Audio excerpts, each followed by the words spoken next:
भारत के मुख्य न्यायाधीश की कोर्ट से संदेश आया है कि जो ये यंग बच्चे हैं आजकल जो कि बेरोजगार हैं, कुछ मीडिया बन गए, कुछ सोशल मीडिया, इनके पास कोई काम नहीं है, बस सबको अटैक करते रहते हैं, नौकरियां इनके पास नहीं है।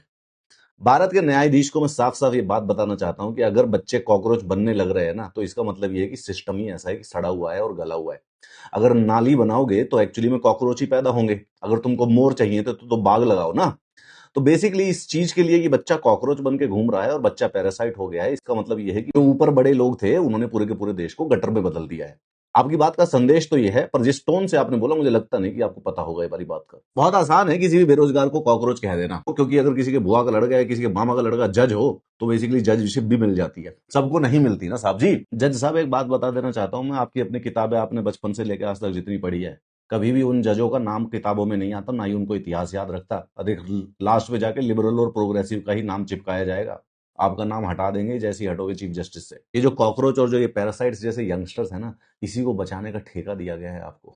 वो जो महंगी गाड़ी, महंगे बंगले और सब कुछ बढ़िया टैक्स वाला मिलता है ना, वो इसीलिए मिलता है कि ये जो कॉकरोच और जो ये पैरासाइट है ना, इनको जिंदा रख लो, इनको बचा लो। क्योंकि जो यंगस्टर जिस देश में कॉकरोच की और पैरासाइट की जिंदगी जी रहा होगा, उसका क्या ही होगा।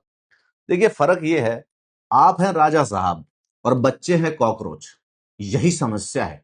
इसी समस्या के लिए ये बेरोजगार घूम रहा है। न्यायाधीश जी देखिए, सच सुनने की आपके अंदर शक्ति तो है नहीं, क्योंकि आप तो बच्चों को कॉकरोच कह दो, उनका तो कंटेम्प्ट कर सकते हो, लेकिन हमारे पास ये स्किन कॉकरोचों को अलाउड नहीं है आपका कंटेम्प्ट करने। न्यायाधीश का काम ये नहीं होता है कि एनसीईआरटी के चैप्टर फड़वाते घूमे। और सच बताऊं सर, मानो या ना मानो, देश के कॉकरोच और पैरासाइट वो हैं जो कि देश को खोखला करने लग रहे हैं। वो ब्यूरोक्रेट जो कि करप्शन करते हैं, वो नेक्सस जो कि ये पेपर लीक करवाता है, जो कि बच्चों के भविष्य को खाता है, वो नेपोटिज्म जो कि जुडिशरी के अंदर है।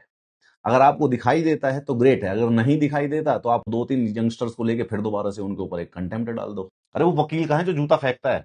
ये तो काम के टाइम पे मिलता नहीं है।